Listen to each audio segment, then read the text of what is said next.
صحيح المية بتروي العطشان وبتطفي نار الحيران زي ما قال الأستاذ عبد الوهاب، لكن الأهم إنها بتغطي حوالي 71% من مساحة الكرة الأرضية، وحوالي 95% من المية دي بتتمثل في المحيطات.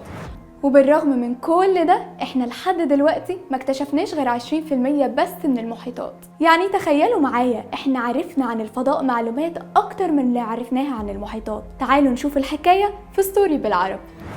السؤال اللي بيشغلنا دايما لما نسمع سيرة المحيطات، يا ترى ايه الكائنات اللي بتبقى عايشة في الأعماق دي؟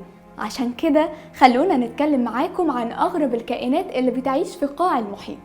حبار مصاص الدماء، الكائن ده بيعيش على عمق من 2000 ل 3000 متر في درجة حرارة 2 مئوية. تم اكتشافه في القرن العشرين. في الأول العلماء كانوا فاكرينه أخطبوط، ولكن مع الوقت اكتشفوا إن ناقصه رجلين عشان يبقى أخطبوط، فقالوا خلاص يبقى حبار. وبالرغم من إن الحبار مصاص الدماء طوله 20 سنتيمتر بس، لكن شبه الوحوش وبيقدر في لحظة يتمدد ويفرد دراعاته عشان طوله يوصل 90 سنتي. ومن اسمه هتفتكروا ان هو كائن مفترس وعامل قلق في المحيط، ولكن اتسمى مصاص الدماء عشان هيكل جسمه لونه احمر، غير انه بيقدر ينتج ضوء بسبب وجود اعضاء على جسمه اسمها فوتوفورز. الاعضاء دي بتنتج اشكال مضيئة بتخليه يخوف الكائنات المفترسة اللي عايزة تهاجمه، وبكده يقدر يهرب منها. ولو قرر مصاص الدماء يصطاد، بيشع نور ازرق من جسمه يجذب بيه الفرائس، وبعدين يفرد الخيوط والمخالب اللي عنده، واي حاجة بتمسك فيه بياكلها. ومن الحاجات المبهرة في مصاص الدماء انه لو اتصاب في اي هجوم وفقد اي طرف بيقدر يعوضه مرة تانية.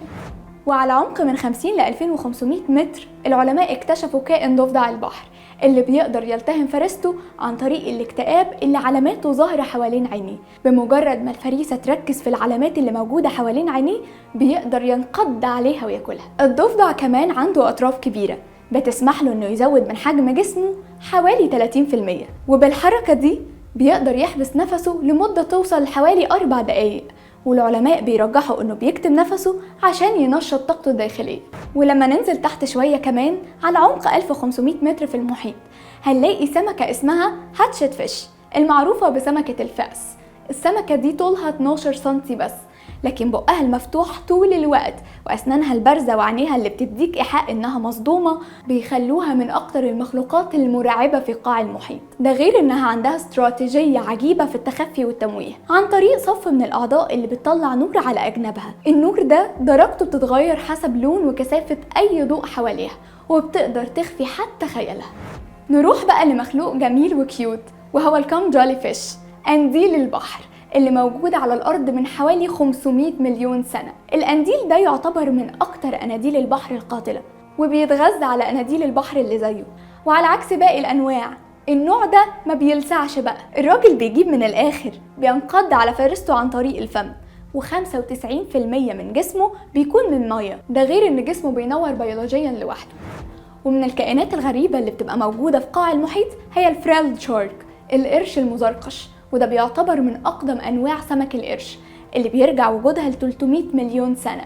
وخليني أقولك إن إحنا ما كناش نعرف عنها أي حاجة لحد سنة 2004 لما اتاخد ليها صورة بجنوب شرق الولايات المتحدة. والنوع ده من أسماك القرش بيعتبر أبو الهول بتاع المحيط. هتقولي ليه؟ تعالى هقولك ليه.